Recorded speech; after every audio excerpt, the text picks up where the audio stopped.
Yan. Sabi naman yung kay Island, wala po ako kakapitan eh.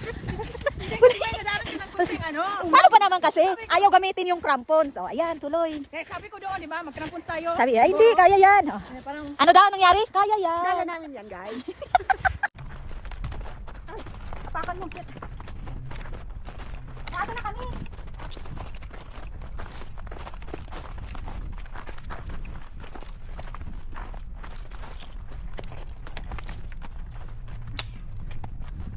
Eh, shit.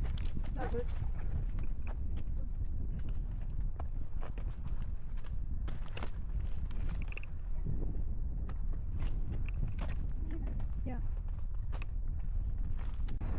Imagine 3 miles pa tayo magdadalito. Ito na. Ito na.